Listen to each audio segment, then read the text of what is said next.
Muthalamada panchayat secretariat ഉപരോധിച്ചു.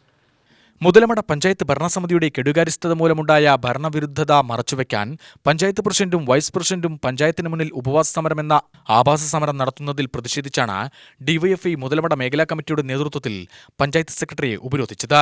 പഞ്ചായത്തിലെ ഫർണിച്ചറുകൾ, ഫാൻ, വയോജനങ്ങൾക്ക് അനുവദിച്ച കട്ടിൽ എന്നിവ ദുരുപയോഗം ചെയ്തതായി സമരക്കാർ ആരോപിച്ചു. ഉദ്യോഗസ്ഥന്മാർക്കെതിരെയാണ് ഏത് പണിയും നടത്തുന്നില്ല എന്ന രീതിയിലാണ് പറഞ്ഞത്. പക്ഷേ ഇവിടെ പൊരുതി മൂടിയിട്ടാണ് എല്ലാം ട്രാൻസ്ഫർ വാങ്ങിച്ചു പോകുന്നത് നമുക്കറിയാം. ആര് വേണമെങ്കിൽ സമരം നടത്താം, അതൊരു സ്വതന്ത്രമാണ്. പക്ഷേ പഞ്ചായത്തിന് മുതലെടുത്ത് പുറത്തിരുത്തിയിട്ട് ഓൾഡ് ഏജുകാർക്കും ബാക്കിയുള്ള ആൾക്കാർക്കും വാങ്ങിച്ച കട്ടലാണ് അവിടെ. ആ കട്ടല് നിങ്ങളോട് ചോദിക്കുമ്പോൾ നിങ്ങൾക്ക് അറിയില്ല എന്നുള്ളതാണ് പറയുന്നത്.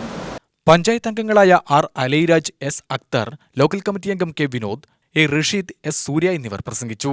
പഞ്ചായത്തിലെ ഉദ്യോഗസ്ഥന്മാർ ആരും പണിയെടുക്കുന്നില്ല, ഒരു വികസനം നടത്തുന്നില്ല എന്ന് നുണ പറഞ്ഞുകൊണ്ട് കുറേ രാഷ്ട്രീയ പാർട്ടികളെ കൂട്ടുകെട്ടിക്കൊണ്ട് ജനങ്ങളെ തെറ്റിദ്ധരിപ്പിക്കാൻ നടന്നുകൊണ്ടിരിക്കുകയാണ്. ഇപ്പോൾ അതിൻ്റെ ഭാഗമായിട്ട് തന്നെ പഞ്ചായത്തിലെല്ലാം സമരം നടത്താനും എല്ലാവർക്കും അധികാരമുണ്ട്, ഇല്ലയെന്ന് പറയുന്നില്ല. പക്ഷേ പഞ്ചായത്തിൻ്റെ മുതലുകളെടുത്തുകൊണ്ട് ടേബിള്, ചെയറ്, ഫാന്, എല്ലാ കാര്യങ്ങളും പഞ്ചായത്തിൻ്റെ സെക്രട്ടറിക്ക് പോലും അറിവില്ല എന്നാണ് പറയുന്നത്. സെക്രട്ടറിക്ക് അറിവില്ലായ്മ കൊണ്ടാണ് നമ്മൾ ചോദിച്ചപ്പോൾ സെക്രട്ടറിക്ക് അറിഞ്ഞിട്ടില്ല, ഈ സാധനങ്ങൾ കൊണ്ടുവന്ന് ഇവിടെ ഇട്ടത് പഞ്ചായത്തിൻ്റെ ആണെന്ന് അറിഞ്ഞിട്ടില്ല എന്നുള്ള രീതിയിലാണ് പറയുന്നത്.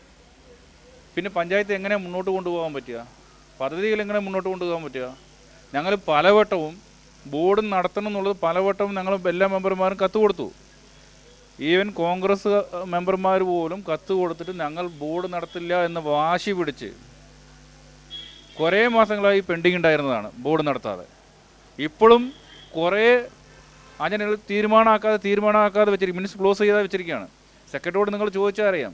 പിന്നെ എങ്ങനെയാണ് പദ്ധതിയിൽ നടപ്പിലാക്കാൻ പറ്റും?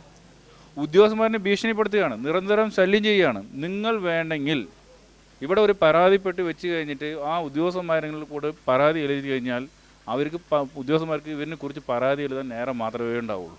അപ്പോൾ അടിയന്തരമായിട്ട് നമ്മൾ പറയുന്നത് ഉദ്യോഗസ്ഥന്മാർക്ക് ഒരു സേഫ് ഗാർഡ് വേണം. ഉദ്യോഗസ്ഥന്മാർക്ക് തന്നെ സേഫ് ഇല്ലെങ്കിൽ അവരെങ്ങനെ പണിയെടുക്കാൻ തീരുമാനിക്കും? എന്നിട്ട് ജനങ്ങളെ ബുദ്ധിമുട്ടിക്കാൻ വേണ്ടിയിട്ട് ഞങ്ങളൊക്കെ നല്ലവരാണെന്ന് കാണിക്കാൻ വേണ്ടിയിട്ടാണ് ഈ ഒരു സമരം ഉള്ളത്. ഈ സമരം ചെയ്യുന്നത് അത്രക്കും മോശത്തരമായിട്ടുള്ള ഒരു പരിപാടിയാണ്.